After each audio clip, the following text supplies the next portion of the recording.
السلام عليكم، كل سنة وأنتم طيبين ورمضان كريم، إن شاء الله النهارده هنعمل مع بعض صوابع زينب بأسهل وأنجح طريقة، طريقة بعد كده هتعتمدوها على طول واستحالة تشتروها من برّه بعد كده، وهنعرف مع بعض سر قرمشتها وإزاي كمان تحافظ على نقشتها، وكمان تشرب الشربات بتاعها، يالّا بينا على طول نبدأ الفيديو، بس قبل ما نبدأ ما تنسوش تصلّوا على النبي صلى الله عليه وسلم، وما تنسوش تعملوا لايك على الفيديو، يالّا بينا نبدأ على طول.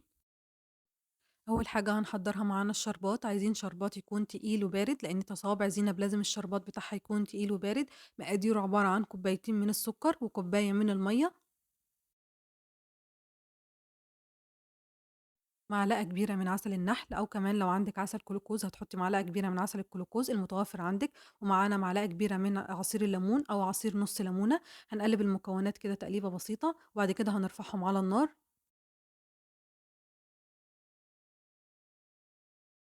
هنرفع الشربات على نار عالية في الأول وبعد كده نبدأ نقلب بالراحة خالص عشان نحاول ندوب السكر وندوب كل المكونات مع بعض وحاولي وانتي بتقلبي ما تخليش ذرات من السكر تيجي على حراف عشان خاطر ما تكرملش معاكي أو كمان تسكر معاكي الشربات. أول ما السكر يبدأ يدوب ويبدأ في مرحلة الغليان هنوقف تقليب. أول ما يبتدي يغلي هنهدي عليه النار ونسيبه يغلي حوالي 5 دقايق وكمان ممكن بعد بقى نطفي عليه نضيف عليه كيس من الفانيليا البودر بتدي نكهة حلوة جدا للشربات. بعد كده هنركنه على جنب ونسيبه لحد ما يبرد خالص وتعالوا بينا نحضّر صوابع زينب.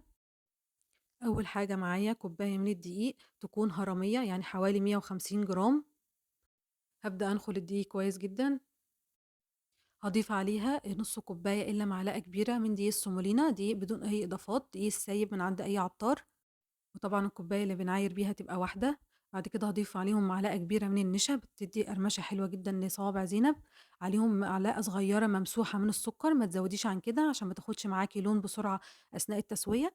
ربع معلقة صغيرة من الفانيليا أو كيس فانيليا، وكمان ربع معلقة صغيرة من الخميرة ما يعادل 1 جرام، ما تزوديش الخميرة عن كده عشان ده العامل الوحيد اللي هيفرق معاكِ إذا كان حجم الصباع هيكبر جدًا في الزيت أو هيكون مضبوط، ومعايا رشة ملح طبعًا ما ننساهاش، ونقلب المكونات الجافة كويس جدًا مع بعض. ومعايا معلقتين كبار من السمنة السايحة، عايري السمنة قبل ما تسيّحيها، يعني عايري معلقتين كبار وهي مجمدة وبعد كده سيّحيهم، وابدئي افركي الدقيق كويس جدًا بالسمنة، الخطوة دي بتدّيكِ نعومة وذوبان لصوابع زينب بعد التسوية بتبقى حلوة جدًا، لازم تفركي وتبِسّي الدقيق كويس جدًا بالسمنة، وطبعًا ممكن تستخدمي ميكس سمنة مع زيت زي ما تحبي. تعرفي إزاي إنِّك بسّيتِ الدقيق كويس جدًا لمّا تتأكدي على الدقيق وتشكّليه كده يبدأ يكوّن معاكِ كُرة، بعد كده معايا نُص كوباية من المَيّة هابدأ أضيفها بالتدريج لحد ما أوصل لعجينة طرية تكون متماسكة، خدت معايا حوالي نُص كوباية إلا معلقتين كبار، وطبعًا كمية السوائل بتختلف من نوع دقيق للتاني، فأنتِ بتحطّي المَيّة بالتدريج لحد ما توصلي لعجينة طرية بس متماسكة زي ما أنتِ شايفة كده. عشان تبقى سهلة معايا أثناء التشكيل، بعد كده أنا هاريّح العجينة بس 5 دقايق مش هاخمّرها، إحنا مش بنخمّر صوابع زينب بس بنريّحها 5 دقايق، بعد كده بعد ما ارتاحت 5 دقايق هابدأ أقسّمها لنُصّين، وأغطّي الجزء التاني بكيس التلاجة عشان ما ينشفش منّي، وبعد كده هاجيب الجزء الأولاني وأبدأ أعمله على هيئة رول زي ما أنتم شايفين معايا كده، طبعًا أنا هاقسّم العجينة بالطريقة دي، طبعًا قسّميها بأي طريقة أنتِ تحبيها، بس أنا باحاول أسهّل عليكِ وعليّا طريقة التقسيم، هاقسّمها لرول متساوي زي ما أنتم شايفين كده، وهابدأ أقطّعها لقطع صغيّرة متساوية، يعني بالنظر كده هتبدئي تقطّعيها لقطع صغيّرة متساوية عشان تكون صوابع متساوية في الآخر.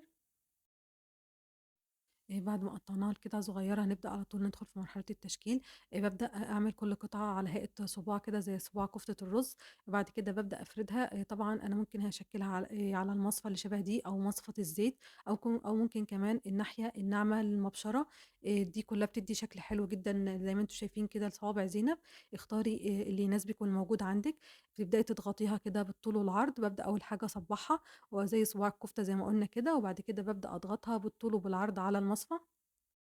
زي ما أنتم شايفين معايا كده، وبعد كده هابدأ ألفّها وهي بتتشال معايا بكل سهولة، لإن طبعًا العجينة اليابسة فما بتلزقش معايا في المصفى زي ما أنتم شايفين كده، وزي ما أنتم شايفين شكلها حلو جدًا، وحجم الصباع مناسب جدًا، وطبعًا ده بيرجع ليكِ في الآخر الحجم اللي أنتِ عاوزاه. تشكيلها بجد سهل جدًا، ما بياخدش وقت ولا مجهود، وكمان ممكن تشكّليها على القطّاعة اللي بنقطّع بيها المخلِّل، برضه بتدّي شكل حلو جدًا، بس الشكل بتاع المصفى بيكون أحلى شكل فيها، فطبعًا اختاري اللي يناسبِك واللي يعاجبِك. بعد كده زي ما أنتم شايفين كده باعملها على هيئة صباع، وبعد كده بافردها بالطول والعرض، وبعد كده أبدأ ألمّها من على المصفى، بتتلم معايا بكل سهولة زي ما أنتم شايفين كده. أنا هنا باقرّبها لكم أكتر عشان تشوفوا معايا.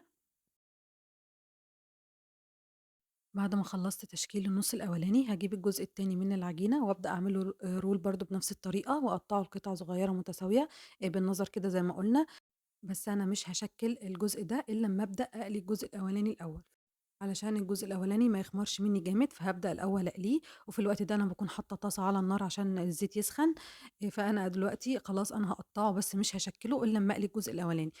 أعرف إزاي إن الزيت سِخِن وجاهز للقلي؟ هابدأ أحُط فيه قطع عجين صغيّرة، أول ما تعمل فقاقيع كده وتطلع على وش الزيت، يبقى كده الزيت جاهز للقلي. الزيت ما بيكونش سُخن أوي ولا يكون طبعًا بارد. بابدأ أحُط أول صوابع أنا شكِّلتها عشان بتكون ارتاحت وخمرت شوية، زي ما أنتم شايفين كده. طبعًا هي أساسًا حجمها بيزيد ويبدأ ينفش في الزيت. وطبعًا الجزء التاني زي ما قُلنا أنا ما شكِّلتوش، هابدأ أقلي الجزء ده الأول، وبعد كده هابدأ أشكِّل الجزء التاني عشان ما يخمرش منّي جامد. زي ما أنتم شايفين كده أول ما بتلاقيها خدِت لون من الجهة الأولى، بابدأ أقلِّبها على طول عشان تاخد لون موحّد من الجهة التانية زي ما أنتم شايفين معايا كده. وطبعًا اللون بيرجع ليكِ، عايزاها لون فاتح، عايزاها لون غامق، هي كل ما بتغمقي بتدّيكِ قرمشة أكتر، بس اللون الدهبي الفاتح بيكون حلو جدًا. ما تحاوليش تغمّقيها أوي، اللون ده بيكون كويس جدًا. طبعًا بعد ما بتتقلي كويس وبتستوي، بابدأ أطلّعها على الشربات على طول، باصفّيها من الزيت كويس زي ما أنتم شايفين معايا كده بالمصفى، وانقلها على طول على الشربات البارد.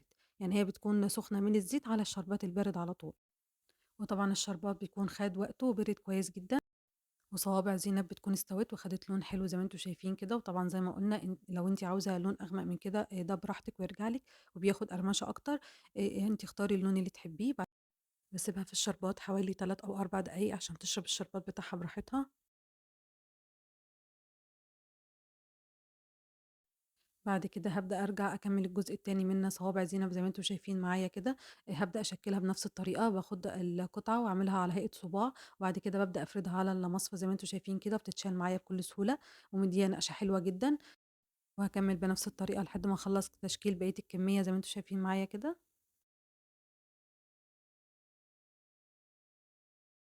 بعد ما خلّصت تشكيلها بابدأ على طول أسويها وأحطها على طول في الزيت.